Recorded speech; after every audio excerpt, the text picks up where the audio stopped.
Saya akan mereview tentang suspension system atau support motion. Ini adalah kurva yang menunjukkan hubungan antara output dan input amplitude getaran dari bodi mobil atau kendaraan dibanding dengan amplitude dari jalan yang tidak rata. Jadi ini adalah tanpa dimensi. Kemudian yang sumbu X-nya itu adalah R, yaitu perbandingan antara frekuensi eksitasi dengan frekuensi naturalnya. Nah, ketika dampernya itu 0, itu dimulai dari 1, kemudian dia menuju tak berhingga ketika dia resonansi atau R-nya itu 1. Kemudian ketika R-nya lebih dari 1, dia akan menuju 0. Nah, ketika damping ratio-nya ditambah, itu akan semakin turun gini. Kemudian tetapi setelah akar 2 dia lebih tinggi dibanding dengan yang dampingnya 0. Ketika ditambah lagi damping rasionya, dia akan semakin turun, tetapi di sini semakin naik dibanding dengan yang nolnya. Nah, yang istimewa di sini adalah ada titik temu dari semua kurva, yaitu di akar 2. Di akar 2 ini itu nilai output per inputnya, amplitude getaran bodi dibanding dengan amplitude getaran dari jalan itu 1. Jadi 1 itu berarti sama antara amplitude bodi mobil dengan amplitude getaran yang di ban itu sama, 1. Nah, oleh karena itu dikatakan suspensi bekerja itu jika amplitude dari bodi mobil itu lebih kecil dibanding dengan amplitude dari getaran jalan. Artinya dia kurang dari 1. Nah, sehingga ini ketemunya di akar 2, sehingga dikatakan atau disimpulkan bahwa suspensi itu bekerja dengan baik itu jika dia posisinya itu di sebelah kanan dari akar 2. Karena di sebelah kanan akar 2 ini itu kita lihat bahwa rasio antara output dengan input itu di bawah 1. Artinya amplitude dari bodi mobilnya itu lebih rendah ya. Semakin rendah itu semakin bagus. Karena kita inginnya itu meskipun jalan itu tidak rata, tetapi bodi mobil itu tetap diam pengennya. Jadi pengennya itu adalah 0. Sehingga semakin mendekati 0 itu semakin bagus. Ya, artinya X per Y itu kurang dari 1, dia bekerja. Nih, lihat. Jadi setelah akar 2 dia kurang dari 1. Untuk kurva, kemudian kita ingat lagi tentang hubungan antara kecepatan kendaraan dengan frekuensi eksitasi dari ban. Ini anggap aja adalah profil dari jalan sinusoidal dengan panjang gelombang atau puncak ke puncaknya satu gelombang itu panjangnya lambda. Nah, ini ditempuh dalam waktu T. Nah, dengan demikian lambda itu sama dengan V kalikan T. V adalah kecepatannya. Nah, T-nya itu adalah waktu dalam satu gelombang, berarti dia adalah periode. Berarti kita rumuskan lambda dibagi dengan kecepatan kendaraan. Itu adalah periodenya. Nah, sehingga ketika kita mau menghitung frekuensi ya tinggal seperti, yaitu V per lambda. Itu review tentang hubungan antara kecepatan kendaraan dengan frekuensi eksitasi. Nah, dalam sistem suspensi ini diharapkan X per Y itu sangat kecil seperti yang kita bahas tadi. Semakin kecil X per Y-nya berarti semakin kecil getaran dari bodinya. Itu yang diharapkan sekecil mungkin, mendekati 0. Nah, kita lihat di sini itu mendekati 0 itu ketika R-nya itu sangat besar. Artinya omega N itu sangat besar. Bukan nih, sorry. Mendekati 0 itu ya, omega N itu sangat kecil ya, sorry. Jadi ini mendekati 0, semakin mendekati 0 itu kan R-nya semakin besar. Ketika R-nya semakin besar, dia mendekati 0. R semakin besar berarti omega N, natural frekuensinya itu semakin besar dibanding dengan yang frekuensi eksitasi. Jadi semakin besar natural frekuensi, itu akan menyebabkan simpangan yang terjadi pada bodi kendaraan itu semakin kecil karena dia mendekati 0. Nah, jadi diusahakan itu natural frekuensinya itu sebesar mungkin. Sebenarnya sekecil mungkin, sorry. Supaya R-nya besar berarti sekecil mungkin. Nah, keliru. Jadi supaya untuk memperoleh X per Y itu sekecil mungkin, berarti nilai R harus sebesar mungkin kan. R sebesar mungkin berarti omega n itu harus sekecil mungkin ya, sorry. Jadi natural frequency itu harus sekecil mungkin supaya R itu besar. Ketika R besar, itu simpangan dari X itu semakin kecil. Dilihat dari X per Y-nya akan semakin mendekati 0. Ketika X per Y-nya 0 itu artinya X-nya 0, Y-nya terserah, yang penting X-nya 0. Ketika X-nya 0, itu artinya seberapapun getaran dari roda itu tidak diteruskan ke dalam bodi mobil. Artinya bodi mobil selalu diam meskipun melewati jalan yang tidak rata.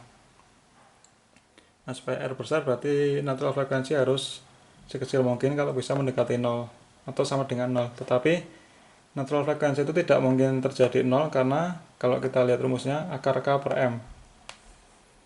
Nah, natural frekuensi itu bisa 0 itu ketika K-nya itu 0. Nah, K 0 itu tidak mungkin karena kalau kita lihat rumusnya F sama dengan K kalikan X.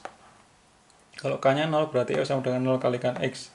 Dan dengan demikian X-nya itu adalah perubahan panjangnya itu F dibagi dengan 0. F dibagi 0 adalah tidak berhingga. Nah, ini tidak mungkin. Jadi tidak mungkin ketika kita memberikan gaya pada suatu pegas dia mengalami perpanjangan atau pemendekan yang tidak terhingga, kan tidak mungkin. Jadi K itu tidak mungkin 0. Jadi natural frekuensi itu tidak mungkin mencapai 0, tapi bisa mendekati 0. Nah, itu cara yang pertama. Jadi kita harus membuat K-nya yang sekecil mungkin. Meskipun 0 tidak mungkin ya, tapi kita buat K sekecil mungkin. Itu cara yang pertama untuk menurunkan natural frekuensi.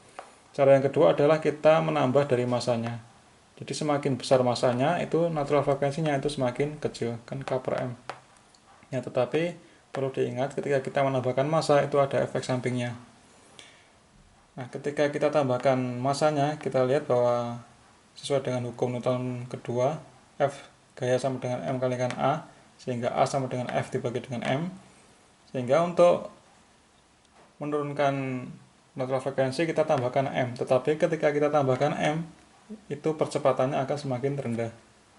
Nah, itu efek sampingnya. Jadi kita tidak bisa serta-merta menambahkan M karena itu akan merugikan power. Dan juga kita tidak bisa mengecilkan K yang terlalu besar mendekati 0 karena itu tidak mungkin terjadi.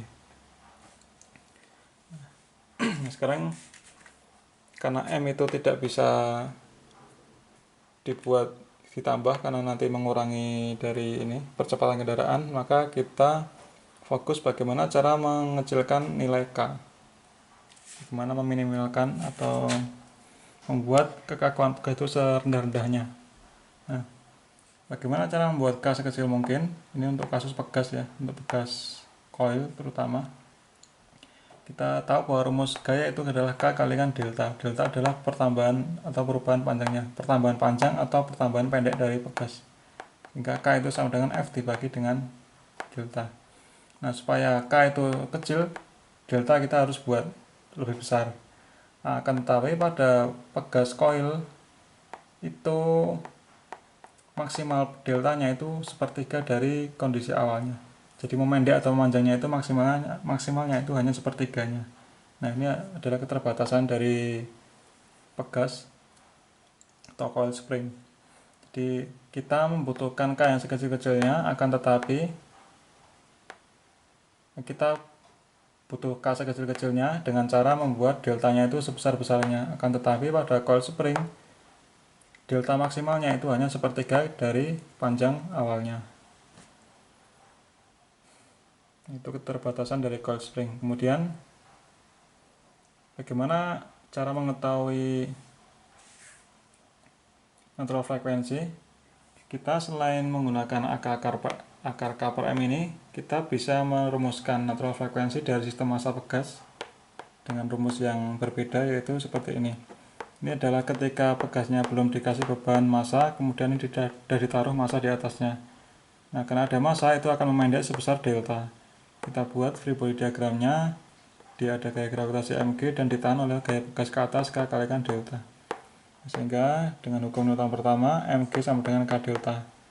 Nah, M-nya kita bawa ke kanan dan deltanya kita bawa ke kiri, sehingga G per delta itu sama dengan K per M. Sedangkan natural frekuensi itu adalah akar K per M. Nah, akar K per M berarti sama dengan akar G per lambda. Nah, dengan demikian, dengan mengetahui nilai deltanya, itu kita bisa mengetahui natural frekuensi tanpa harus mengetahui masanya maupun K-nya. Itu cara alternatif untuk mengetahui natural frekuensi dari sistem massa dan pegas. Jangan lupa bahwa omega n itu adalah 2pi kalikan F, ini Fn berarti natural frekuensi.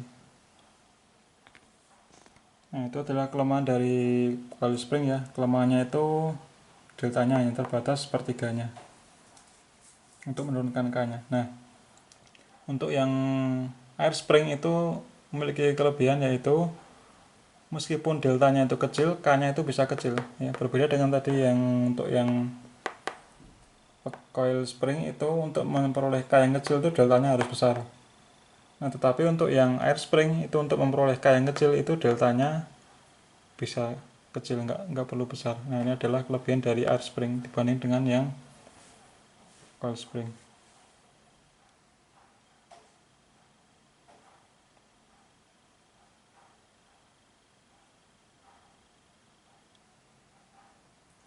Oke, sekian video tentang review dari suspensi system. Jika ada salahnya silahkan dikoreksi di kolom komentar.